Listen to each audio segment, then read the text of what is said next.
네, 1월 28일 월요일 출발 징수가이드 2부 순서 이어가겠습니다. KT 올레 IPTV, LG U+TV로도 저희 프로그램 함께 시청하실 수 있습니다. 많은 시청 부탁드립니다. 자, 2부에서 준비한 주요 내용들 하나하나 소개를 해드립니다.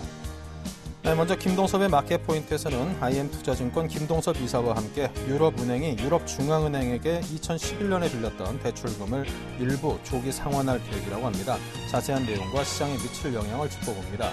이어서 도이치뱅크의 주식시장 강세론과 중국이 올해 N자형 회복이 가능하다는 전망도 나왔다고 하는데 자세한 내용 분석 짚고요. 열투자 투자 전략에서는 박소영 연구원과 함께하겠습니다. 네, 이슈 정복하기에서는 동양증권 김동공 대리와 함께 1월 마지막 주 주목할 경제 지표들 체크하고요. 국내 증시의 최근 디커플링 소외 현상의 원인과 향후 전차 군단에 대한 투자 의견까지 짚겠습니다. 네, 다행히 우리 증시가 좀 낙폭을 줄이는 모습입니다. 현재 7포인트 정도 빠져서 1938포인트, 그리고 코스닥도 약보합세로 돌아섰습니다. 시황센터의 김혜영 캐스터를 연결해서 듣겠습니다. 네, 시황센터 김혜영입니다. 오전 시황 살펴봅니다. 오늘 코스피 지수는 사흘째 내림세가 이어지고 있습니다. 장 초반 1940선에서 등락 거듭하던 코스피는 외국인의 매도 공세에 1940선이 붕괴된 뒤 1930선마저 위협받는 모습 나타냈는데요. 이후 현재는 하락폭이 조금 축소된 모습입니다. 현재 0.38%의 내림세 보이면서 1939선에서 거래 이어지고 있습니다. 이어서 코스피 수급 상황 살펴봅니다.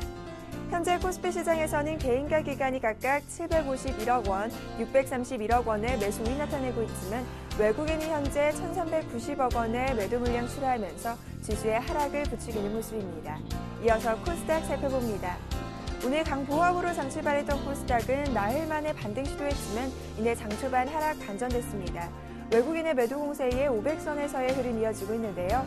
현재 코스닥은 0.18%의 내림세 보이면서 505선에서 거래되고 있습니다. 이어서 코스닥 수급 상황 살펴봅니다. 현재 코스닥 시장에서는 개인만이 매수 우위 나타내고 있습니다. 외국인이 현재 49억 원의 매도 물량 출하하면서 지수의 하락 부추기는 모습입니다. 이어서 환율 살펴보겠습니다. 오늘 환율은 7원의 오름세 보이면서 한 달 보름 만에 1,080원 선이 재상승됐습니다. 미국 경기에 대한 개선 기대감으로 이 달러화가 강세 흐름을 보이고 있고 여기에 북한발 지정학적 리스크까지 들어오면서 상승 압력 강하게 받는 모습인데요. 현재 환율은 5원 상승세 보이면서 1079선 50전에 거래되고 있습니다. 이어서 코스피 시가총액 상위 종목 살펴봅니다. 대장주인 삼성전자가 2%대의 조정 흐름이 이어지고 있습니다. 전일 대비 33,000원 밀리면서 138만 4천원에 거래 중인 모습인데요. 오늘 140만 원 선이 붕괴된 모습입니다. 이어서 현대차입니다. 오늘 2%대의 조정 흐름이 이어지고 있습니다. 4분기 실적 부진으로 인해 오늘 52주 신저가를 새로 쓰기도 했는데요. 현재 4,500원 내리면서 19만 6,500원에 거래 중입니다. 이어서 포스코와 현대모비스가 1%대의 하락 흐름, 한국전력은 1%대의 상승 흐름이 이어지고 있는데요. 오늘 외국인의 러브콜의 나흘째 상승세 이어지고 있습니다.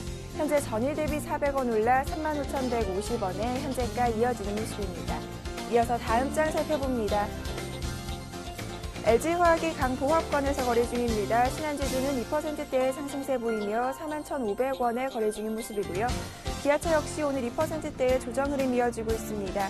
지난 4분기 부진한 실적을 발표하면서 오늘 기아차 역시 장중 52주 신저가 새로 경신했는데요. 현재는 48,450원에 거래 중입니다. 이어서 SK하이닉스는 강보합권에서 거래 중인 모습입니다. 이어서 코스닥 시가총액 상위 종목 살펴봅니다. 파라다이스가 1%대의 상승 흐름이 이어지고 있습니다. 18,600원에 현재가 이어지고 있고요. 이어서 서울반도체와 SK브로드밴드는 1%대의 하락 흐름 이어지고 있습니다. 이어서 다음 장 살펴봅니다. CJ ENM이 약 보합권에서 거래 중입니다. 동서와 GS홈쇼핑, 포스코 ICT까지는 강보합권에서의 거래 이어지는 모습이고요. 젠백스가 3%대의 강세 흐름이 이어지고 있습니다. 현재 35,100원에 현재가 이어지는 모습입니다.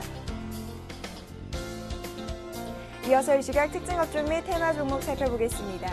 삼성전자가 장중 140만 원 선이 붕괴된 가운데 오늘 IT주 주가 혼조 양상 이어지고 있습니다. 삼성전자가 2%대의 하락 흐름, LG전자의 경우 1%대의 상승세 이어지고 있고요. 삼성 SDI가 1.75%의 내림세 보이며 14만 500원에 삼성전기가 3%대로 큰 폭의 조정 흐름 발휘면서 9만 400원에 현재가 이어지고 있습니다. 시장의 예상치를 하회하며 부진한 실적을 내놓았던 애플 이 우려감이 여전히 이어지면서 애플 관련주 주가가 약세 흐름 이어지고 있습니다. 실리콘웍스가 3%대의 하락 흐름 보이며 19,800원에 거래 중인 모습이고요. 이어서 이라이콤이 2%대의 하락 흐름, 아모텍 역시 1%대의 내림세 이어지면서 12,050원에 현재가 이어지고 있습니다. 철강주 주가가 외국인의 매도 물량에 줄줄이 하락 흐름 이어지고 있습니다.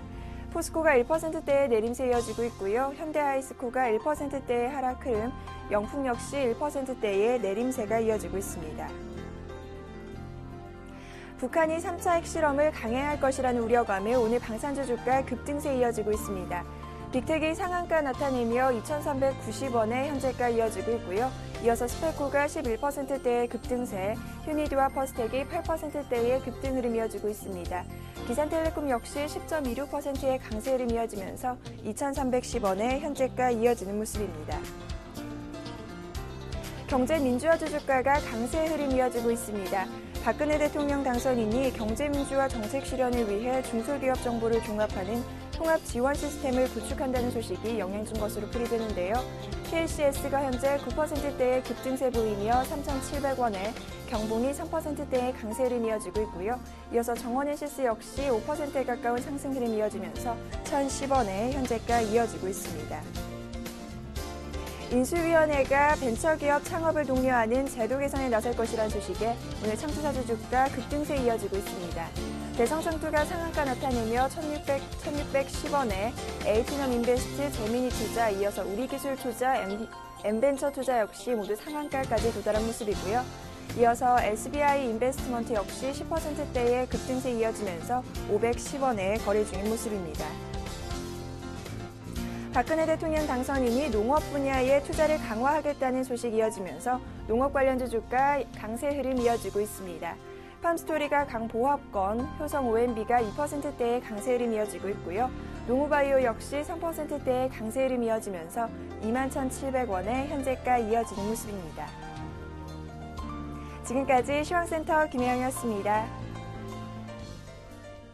네, 자 계속해서 글로벌 주요 이슈 분석을 해보겠습니다. IM투자증권 김동섭 이사입니다. 안녕하세요. 네, 안녕하세요. 네, 독일 최대 투자은행인 도이치뱅크가 S&P 500 지수가 사상 최고인 1,600선까지 갈 것이라면서 주식 강세론에 힘을 보탰습니다.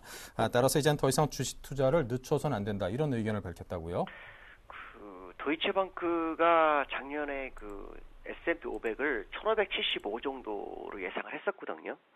근데 벌써 5% 이상 상승해서 1,500을 넘어서 목표치를 1,600을 제시하면서 채권에서 주식으로 자금이 몰리는 자금 대이동이죠. 이게 본격화되기를 기다리면은 안 된다라고 얘기를 했습니다. 결국 지금 사야 된다라는 얘기를 했고, 지금 이렇게 사야 되는 이유 중에 하나는 작년에 재정절벽 고비를 넘긴 것이 이제 첫 번째 이유고요. 두 번째 이유는 세금 정부 부채 상한에 대해서 일시적으로 증액했는데 이게 이제 결국은 다 될 거라는 거죠. 그러니까 결국 될 거니까 주가는 계속 상승할 수 있는 부분이 있고, 또 시장 심리가 정상 수준보다 좀 긍정적인 모습을 보이고 있다는 것을 호재로 뽑습니다. 그래서 지금 투자를 해야 된다라는 것을 강조하는 내용이라고 보시면 될 것 같습니다. 네. 자, 그리고 유럽 내 다수 은행들이 2011년 유럽중앙은행으로부터 대출받았던 일부 자금을 조기 상환할 계획이라고 하는데, 자세한 규모와 시기, 또 끝으로 이에 따른 시장의 영향을 분석해 주십시오. 아니, 굉장히 빠르게 지금 조기 상환하는 모습이죠. 2011년 12월 4일인가에 처음에 1차 LTR로, 1차 LTR라는 것은 이제 3년 만기 1%짜리 금리를 장기 대출해주는 거였는데요. 이것을 벌써 1년 만으로 따지면은 1년 조금 넘었는데 벌써 상환하는 상황인데요. 1차 LTR로 때 523개 은행에 489억 유로를 지급했었고, 그다음에 작년 2월에 800개 은행에 5,295억 유로를 대출해주면서 몇 개월 사이에 1조 유로를 풀어줬었는데, 이번에 이제 1차 LTRO에 대해서 약 28%에 해당하는 금액 1,373억 유로를 30일 날 상환한다 그러죠. 우리나라 돈은 약 198조 정도 되는데 이것은 이제 우리가 다르게 본다면 그 유로존의 금융위를 맡고 있었던 은행들이 자금 숨통이 튀었다라는 생각을 해야 될 거고, 은행들 재정 상황이 개선됐다는 의미를 부여할 수 있죠. 또 지난주에는 포르투갈에서 국채 발행에 성공하는 모습을 보인 것으로 봤을 때는 일단 유로존이 금융위기에서 안정권에 접어드는 그런 상황이다라는 것을 예측할 수 있게 하는 부분이다라고 생각하시면 될 것 같습니다. 그래서 아마도 유로존은 이러한 부분들로 인해서 시장의 상승 모멘텀을 지니게 될 것으로 좀 예상이 되고 있습니다. 네, 자, 우리 스위스 다보스 포럼에 참석 중인 라가르드 IMF 총재가 미국이 세계 경제 리더로서의 입지가 흔들릴 수 있다, 이런 지적을 했군요. 어떤 내용일까요? 이게 이제 다른 내용은 아니고요. 그 미국 정부 부채 문제를 들고 나온 거죠. 미국 정부가 이제 적자 문제를 해결하는 방법에 대한 부분인데, 일단 3개월 시간을 줬기 때문에 이걸 활용해서 그 더 길고 먼 길을 돌아가기선 안 된다라는 거에 그 라가르드 총재의 뜻이고요. 그렇지 않으면은 미국의 그 세계 경제 리더로서의 입지를 흔들릴 수 있는 부분이 있기 때문에 적자 문제를 해결할 수 있는 그 장기적 계획을 세워야 된다라는 것을 강조하고 있고요. 미국 의회가 이제 미국 경제와 전 세계에 모두 이로운 결정을 내리는 것야 한다라는 것을 강조한 것으로 보이고 있습니다. 제가 볼 때는 큰 문제 없이 미국에서도 해결이 될 거라고 판단하고 있기 때문에요. 이 부분을 아마 주가 상승의 원동력이 될 수 있는 부분이다라고 보시면 될 것 같습니다. 네. 자, 끝으로 중국 경제가 올해 N자형으로 회복해서 연간 8.4% 안팎의 성장을 달성할 것이다, 이런 좀 반가운 전망이 나왔네요. 중국이 그 2012년도 3분기 때 7.4%까지 빠졌다가요, 지금 그 연말에 7.8%, 9% 올랐죠. 그래서 1년 평균치기 7.8% 정도 됐었는데, 올해는 그 중국 정부 싱크탱크인 중국과학원에서 제시한 게 뭐냐면, 상반기는 괜찮고 중반기 약간 낮았다가 하반기에 좋아지는 식의 얘기를 하고 있는데, 상반기 때는 이제 8.3% 정도, 그 다음에 하반기 때 8.5%를 예상한다 합니다. 그래서 연평균 8.4% 가능성에 대해서 제기를 하고 있고요. 이것은 이제 그 향후 중국 경제가 상당히 좀 괜찮아질 거다라는 것을 암시하고 있고요. 향후 10년간 중국 경제 잠재 성장률을 7에서 8.5%로 유지할 것이다라는 얘기를 했는데요. 산업별로 보면 2차 산업에서 한 8.9% 정도, 3차 산업이 8.8%, 1차 산업에서 4.7% 성장률을 기록할 것이다라고 얘기하고 있는데요. 그 지금 유럽 채무 위기라든가 뭐 미국 재정 문제 여파로 해서 약간 경제가 침체돼서 중국도 그 영향을 받을 수 있는 부분이 있지만, 외부 수요에서 지난해보다는 좀 안정적인 상황이 될 것이다라는 것이 그들의 주장이다라고 보시면 될 것 같고요. 만약 이대로 된다면 이제 우리나라도 중국의 연계에 대해서 좀 주가가 상승할 수 있는 부분을 좀 찾을 수 있지 않겠느냐라는 생각을 한번 해볼 수 있는 중요한 지표가 아닌가 이렇게 판단하고 있습니다. 네, 자, 지금까지 김동섭 이사와 함께 주요 글로벌 이슈 분석을 해봤습니다. 감사합니다. 네, 감사합니다.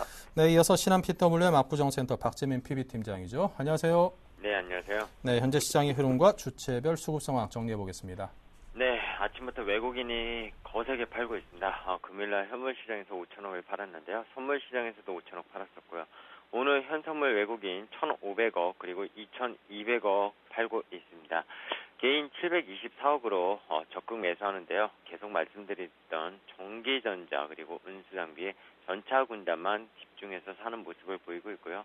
기관 같은 경우에는 연기금을 필두로 그리고 금융투자, 증권이죠. 투신, 보험, 은행 전 기관이 총 출두해가지고 지수 방어를 나서고 있지만 외국인의 매도세에 약간 상당히 밀리는 모습을 계속 보이고 있습니다. 기간은 좀 다른 것은요. 전기전자, 삼성전자를 좀 연기금이랑 보험, 장기성 물량이 사고 있지만 다른 업종, 금융업종이라든지 그리고 전기가스 업종, 유통업종 이런 업종 골고루 좀 많이 사고 있다. 프로그램 차익거래로 들어오는 걸로 일단 해석을 해야 될 것 같아요. 베이시스가 아침에 1.4까지 갔다가 지금 0.7로 밀리긴 했는데요.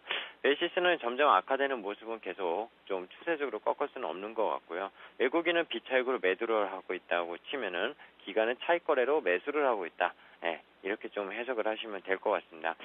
수급적인 영향 때문인데 외국인이 전기전자를 1,000억 넘게 팔면서 전기전자 업종이 1.86% 빠지고 있고요.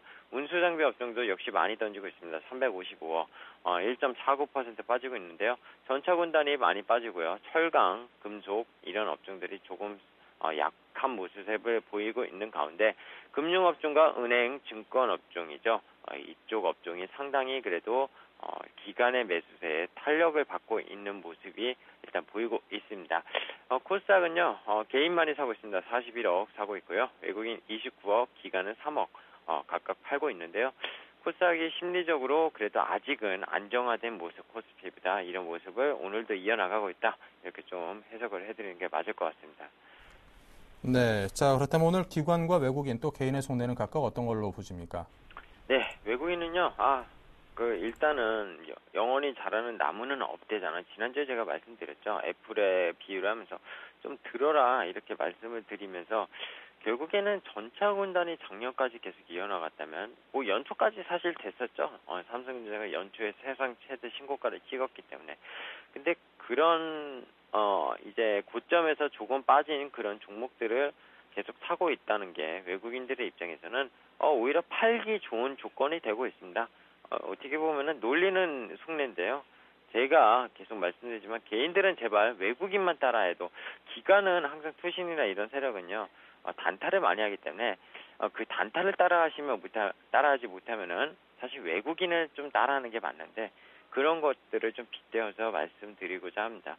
개인은 전차 군당 집중해서 살 거야. 절대 망하지 않을 텐데 괜찮을 거다.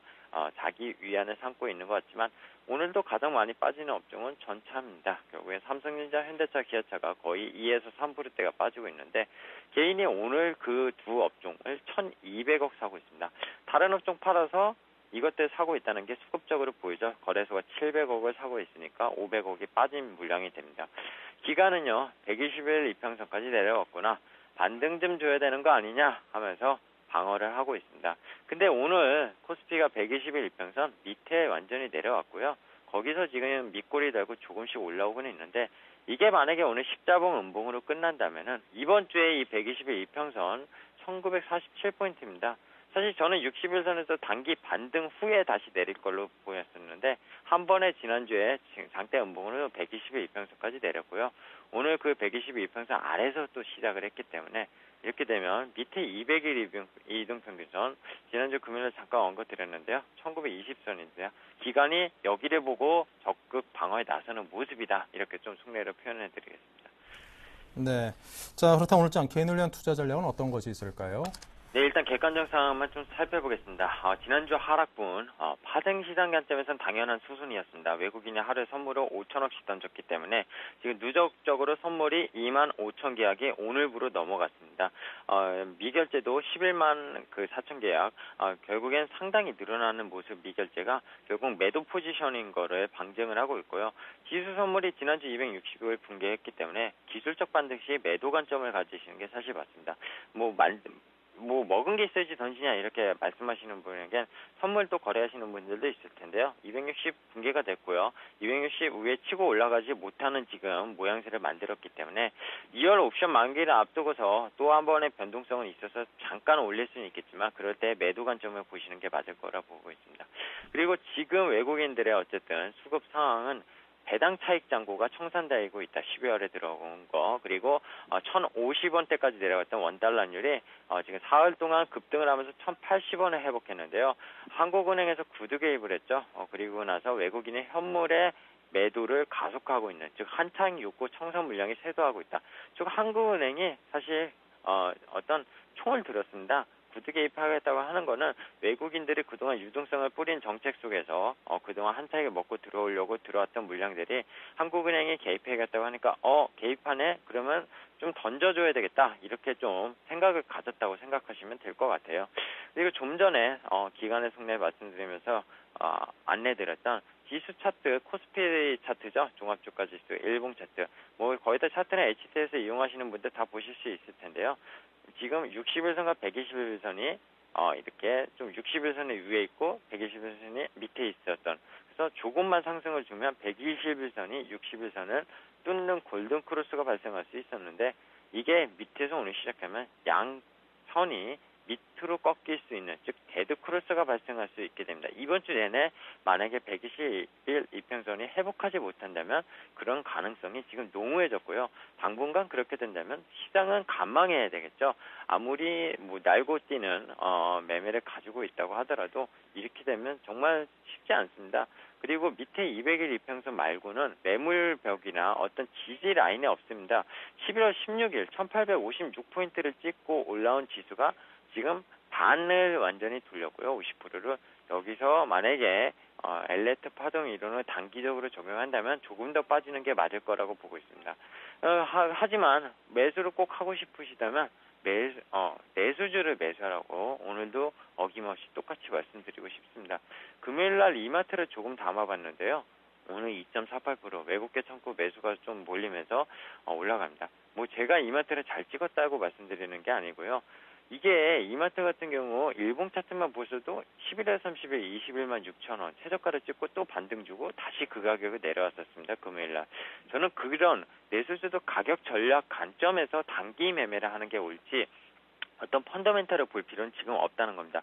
왜냐? 내수 유통업종 소비가 일어나지 않기 때문에 펀더멘탈 좋지 않거든요. 그렇기 때문에 일봉상이나 주봉상의 가격 바닥 패턴 그런 흐름들을 보면서 단기 매매를 분할 매수, 분할 매도 하시면은 그래도 민감주들 물리는 것보단 낫다고 여전히 생각을 하고 있습니다.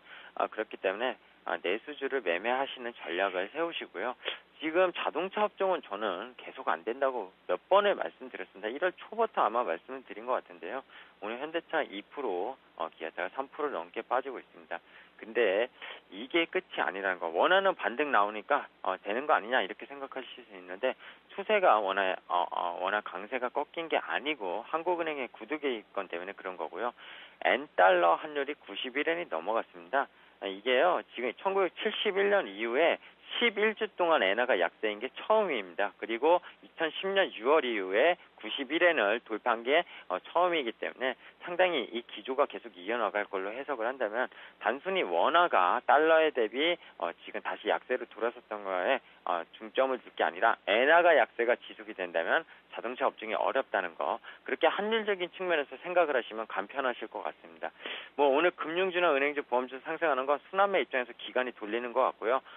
실적들이 또 현대차, 기아차처럼 나오는 날 금융주들도 한번 실적이 안 좋으면 한번 무너질 수 있다는 점을 감안하신다면 추격 매수 꼭 하시지 말라고 말씀을 드리고 싶은 게 제 진심입니다. 네, 오늘 여기까지만 하겠습니다. 네, 잘 들었습니다. 지금까지 박재민 PB팀장이 제시해드린 개인의 투자 전략이었습니다. 감사합니다. 네, 감사합니다.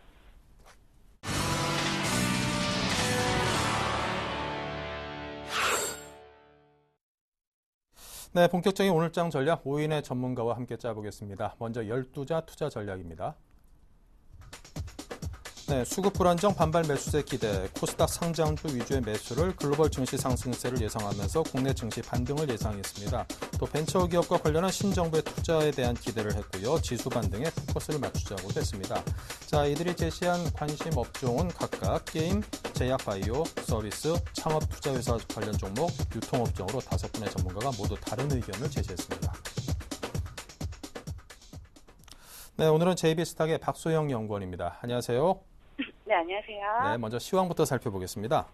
네, 지금 오늘 코스피 전 거래일 대비하여 마이너스 0.3% 하락 중인 1937포인트를 기록하고 있고요. 코스닥 같은 경우에는 전 거래일 대비하여 마이너스 0.14% 하락 중인 506포인트 기록 중입니다. 전체적인 업종으로 보시게 된다면 좀 혼조세를 보이고 있는데요. 삼성전자가 좀 2% 이상 하락하며 140만 원 선이 깨지면서 2개월 내 최저치로 좀 내려앉았습니다. 또한 이제 그렇게 좀 전방 산업이 갑자기 오늘 좀 주가가 부진하다 보니 스마트폰 부품주도 오늘 역시 약세를 좀 보이고 있습니다. 박근혜 정부가 제2 벤처 창업붐을 조성한다는 소식으로 창투주들 같은 경우 좀 강세를 보이고 있는데요. 또 이제 금융주주 오늘 강세를 보이는 이유 중에 하나가 이제 하나금융지주가 외환은행을 이제 완전 자회사로 편입한다는 소식에 두 회사 모두 동반 급등세를 보여주고 있습니다. 북한에서 좀 악재가 들려왔죠. 3차 핵실험을 강행한다는 소식에 좀 스페코나 퓨닉스 등의 이제 방산주가 10% 이상의 좀 급등세를 보여주고 있습니다. 이제 외국인이 3거래일째 이제 매도세로 이제 돌아서면서 코스피의 하락폭이 좀 커지고 있는데요.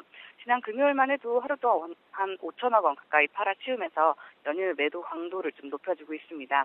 지난해부터 한동안은 꾸준히 매수세를 이어가주면서 주가 상승을 이끌어줬던 이제 외국인이 이제 최근 이렇게 매도세로 돌아선 이유에 대해서는 이제 뱅가드 펀드에 대해 이제 꾸준히 매물을 좀 내놓고 있고 또 원화 강세로 인해서 삼성전자나 현대차들의 실적 우려가 좀 짙어진 데 따라 또 IT주에 대해서는 애플쇼크로 인해서 선도 이제 매수를 하지 못하고 있는 모습으로 좀 보시면 될 것 같습니다.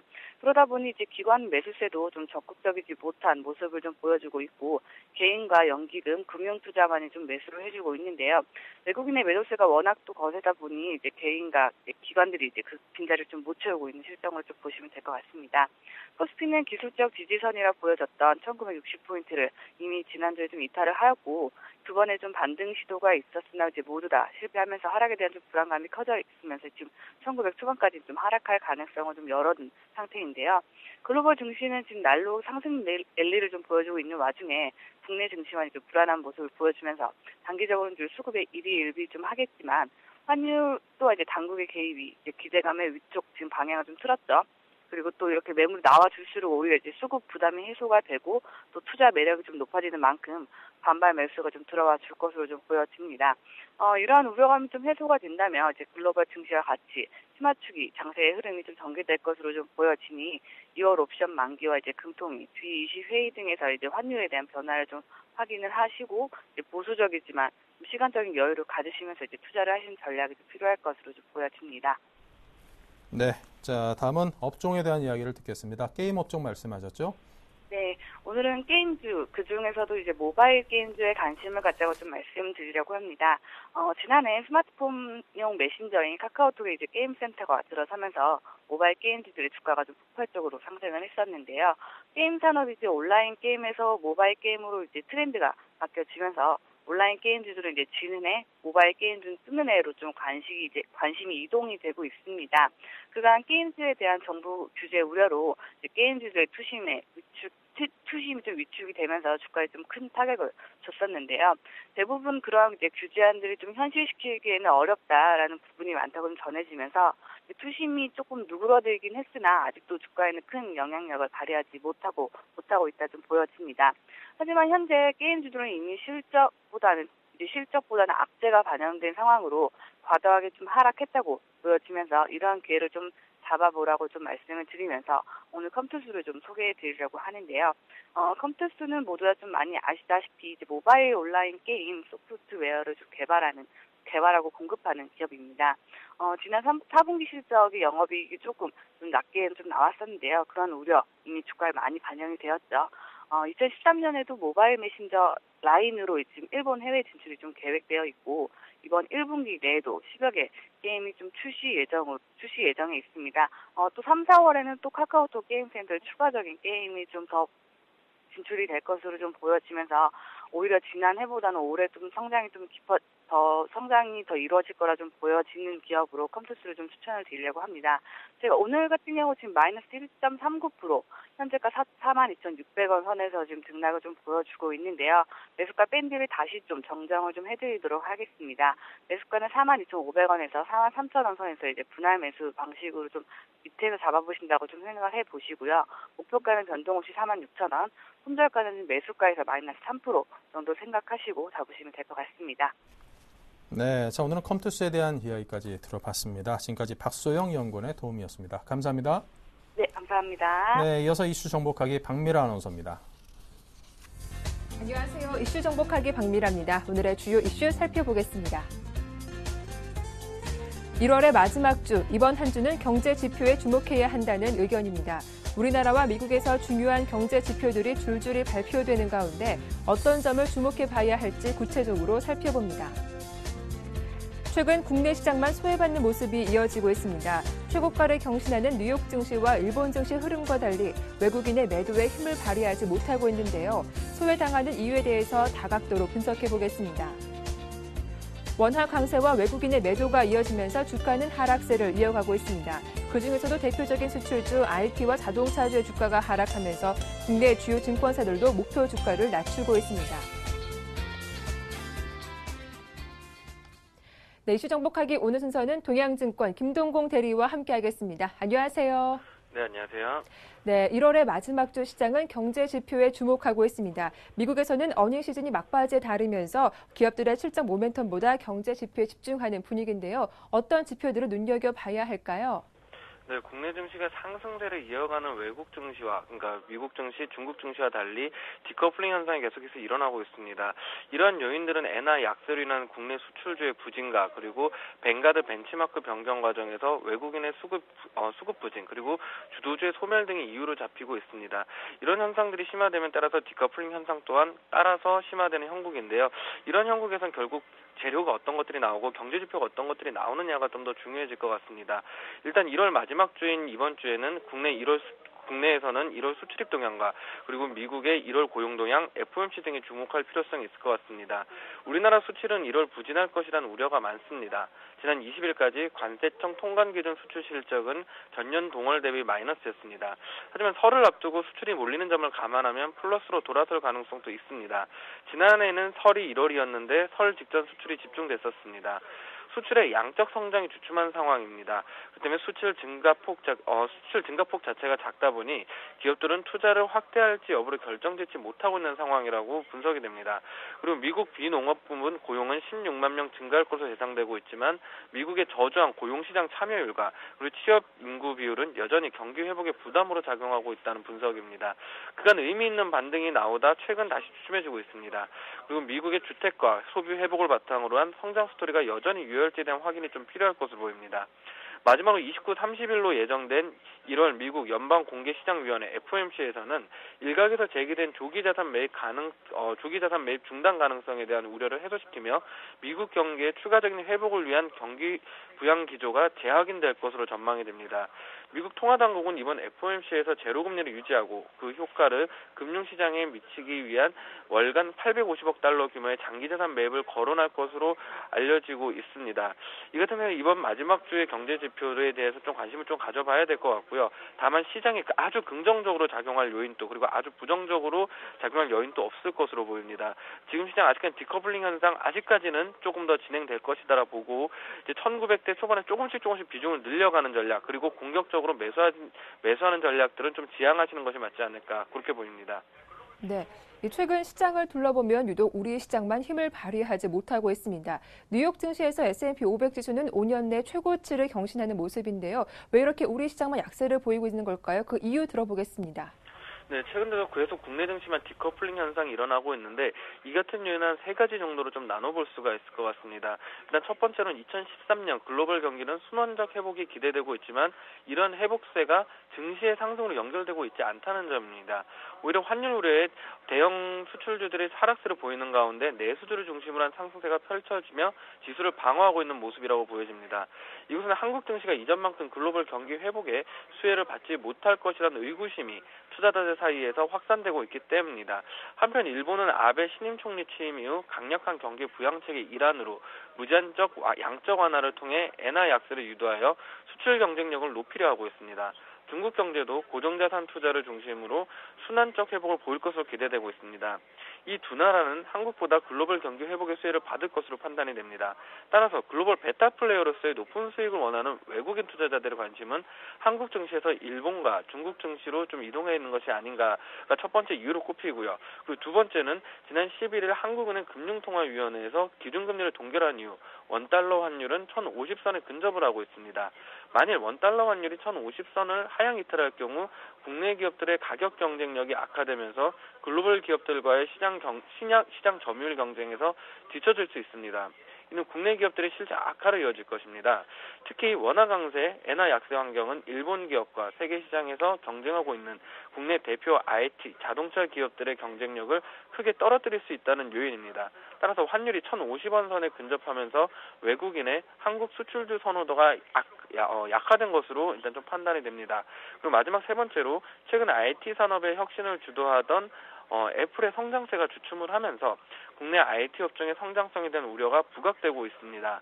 2008년 애플이 아이폰을 출시한 이후 스마트폰 시장은 빠르게 성장을 했습니다. 특히 삼성전자는 애플과 동반자이자 경쟁자로서 스마트폰에서부터 태블릿 PC까지 모바일 시장을 주도해왔습니다. 그러나 작년 9월을 고점으로 애플 주가가 급락을 하면서 글로벌 스마트폰 시장의 성장세가 멈춘 것이 아니냐라는 이제 우려가 커지고 있습니다. 글로벌 스마트폰 시장이 위축된다면 국내 IT 기업들의 실적에도 부정적으로 작용할 수 있습니다. 따라서 애플 주가 상승과 동반하여 유입되었던 국내 IT 업종에 대한 외국인의 매수도 지금 주춤해지고 있는 모습이 아닌가라고 보입니다. 결국 종합하자면 글로벌 경기 베타 플러스의 매력이 감소되고 있고 원달러 환율이 하락하고 애플 쇼크로 국내 수출주의 부진한 주가 흐름 때문으로 일단 좀 판단이 됩니다. 이런 상황이라면 원화 강세와 물가 안정이라는 매크로 환경이 국내 내수 경기 회복을 뒷받침하고 있는 것에서 현재 투자 아이디어를 한번 얻어볼 만하지 않을까 싶습니다. 특히 한국의 새 정부가 원화 강세를 일정 부분 용인하고 있고 내수 부양 정책에 집중하는 모습을 보이고 있음을 주목하고 내수주에 관심을 가지는 투자 전략이 좀 필요한 시점이 아닌가라고 보입니다. 네, 끝으로 오늘도 삼성전자와 현대차, 기아차의 하락이 멈추지 않고 있습니다. 시총 비중이 큰 대형주들이 줄줄이 하락하면서 지수 또한 힘을 발휘하지 못하고 있는 모습인데요. 증권사에서도 목표 주가를 크게 하향 조정하고 있다고요. 네, 원화 강세와 외국인 매도세가 맞물리면서 주가가 하락하고 있습니다. 전차군단으로 불리는 전기 그리고 자동차의 종목들이 좀 계속 밀리고 있는 상황이고 증권사들의 전망까지 좀 하향 조정되는 듯한 모습들이 좀 나오고 있습니다. 목표 주가 하향은 다양한 업종에 걸쳐서 진행이 되고 있지만 그중에서도 자동차 업체들에 대해 가장 많이 눈에 띄고 있는 상황이 아닌가 그렇게 보입니다. 현대차는 올해 들어 16차례에 걸쳐 목표 주가가 낮아졌습니다. 지난 7일 BS투자증권이 현대차 목표 주가를 31만 원에서 28만 원을 낮춘 것으로 시작으로 8일 하나대투, 그리고 10일 미래에셋, 키움, 그리고 14일 날 우리투자증권 등이 현대차의 목표 주가를 낮춰 잡았습니다. 24일 현대차가 기대에 못 미치는 작년 4분기 실적을 발표하자 하나투자증권, 대신증권, IPK투자증권도 현대차의 목표 주가를 낮추는 모습입니다. 현대차 다음으로 목표 주가가 가장 많이 조정된 업체로는 기아차를 꼽을 수가 있습니다. 기아차도 14차례에 걸쳐서 목표 주가가 낮아지고 있는 형국입니다. 기아차는 작년 4분기 실적이 좋지 않다는 평가를 받고 있기 때문에 앞으로 목표 주가가 좀 추가적으로 낮아질 가능성도 좀 존재하고 있는 상황이 아닌가 싶습니다. 기아차의 작년 4분기 실적이 예상보다 낮았습니다. 기아차의 올해 판매 대수 추정치를 292만 대에서 282만 대로 낮춰 잡았습니다. 기아차의 성장세 둔화를 반영해서 목표 주가를 계속해서 낮추고 있는 그런 모습으로 좀 보이고, 이런 영향에 힘입어서 자동차 부품주들의 목표 주가도 계속해서 낮춰지고 있는 형국이라고 보여집니다.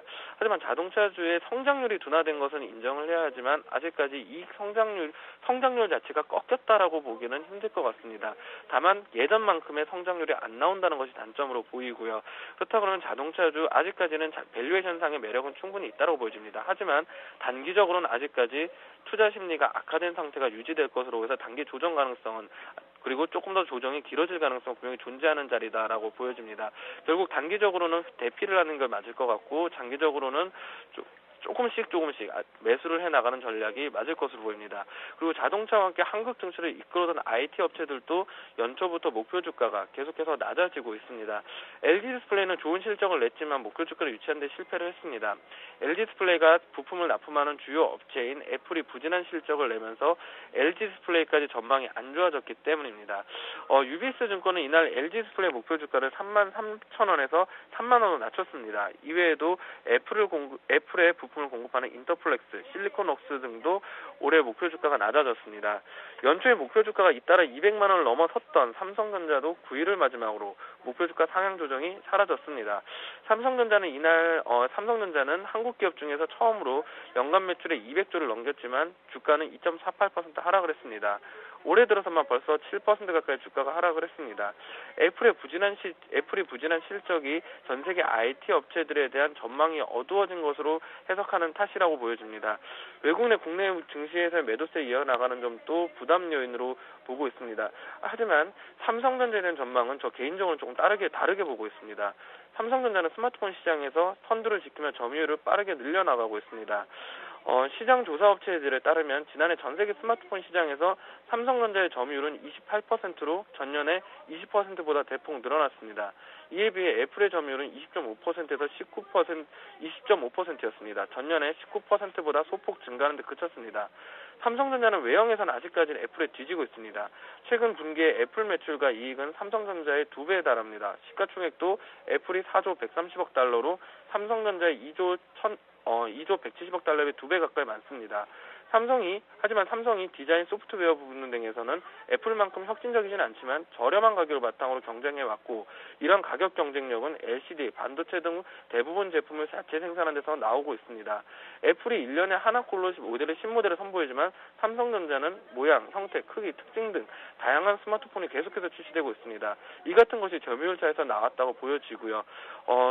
애플 관련된, LG 관련된 휴대폰주는 좋지 않을 수 있다고 보여집니다. 하지만 삼성전자 같은 경우는 점유율이 계속해서 늘려가고 있는 상황이라 그러면 삼성전자에서는 기존 IT와는 좀 다른 판단을 가져볼 필요성이 있지 않을까, 그렇게 보입니다.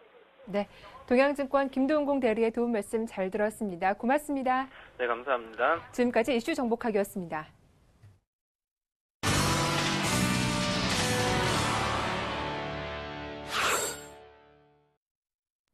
네, 다음은 리딩투자증권의 우성재 팀장입니다. 안녕하세요. 예, 안녕하세요. 네, 중국 소식 전해 주십시오. 예, 오늘 상하이 종합주가지수 2,300선 다시금 돌파하는 모습입니다. 지난주 금요일 약세로 장마감하면서 2,300선 무너지는 모습이었었는데요. 오늘 상하이 종합주가지수는 0.53% 상승한 2,303.35포인트의 장 움직임 보이면서 시장에서의 매수에 유입되고 있다라 보시면 좋을 것 같습니다. 시장에서의 이러한 2,300선이 강한 지지 라인을 형성해 나가고 있는 모습을 보이고 있는 만큼 당분간 이러한 흐름세가 좀 더 이어져 나갈 것이라는 기대감이 커지고 있는 모습을 보이고 있는데요. 지금 중국 사회강학원에서는 2013년도 중국 경제 성장률을 8.4%로 전망한다라고 발표를 했습니다. 지금 중국 사회강학원은 2013년도에 GDP 성장률을 8.4% 내외로 성장하면서 2012년보다 0.6포인트 높게 성장할 것으로 전망을 했었는데요. 특히 올해 경기 회복세는 N자형 추이를 보일 것으로 보이는 만큼 상반기에 꾸준한 회복세를 보이다가 중반기에 하락을 하겠지만 4분기에 다시금 회복세로 진입할 것이라 전망을 내놓고 있는 상황입니다. 지금 중국 같은 경우 1월 30개 도시의 거래 규모가 600억 위안을 돌파한 것으로 발표가 되면서 부동산 시장에 대한 기대감들 또한 확대되고 있는 모습을 보이고 있는데요. 중국의 1월 신규 대출은 1조 위안을 전망하는 모습을 보이면서 계속적인 시장에서의 유동성은 확대될 것으로 전망이 되고 있는 상황입니다. 지금 상하이 종합주가지수 오늘 2,300선 내외에서의 혼조장세 움직임을 이어져 나가고 있는 가운데 2,300선에서의 강한 하방 경직성 이어져 나갈 확률이 높은 만큼 이러한 부분에 따른 시장에서의 기대감들은 확대되고 있다고 보시면 좋을 것 같습니다. 결국 상하이 종합주가지수 이번 주에도 2,300선 내외에 기간 조정 장세가 좀 이어져 나갈 것으로 보이는 만큼 이러한 부분 염두하시고 접근하셔야겠습니다. 네, 자, 지금까지 우성재 팀장이 중국 증시 정리해드렸습니다. 감사합니다. 네, 고맙습니다.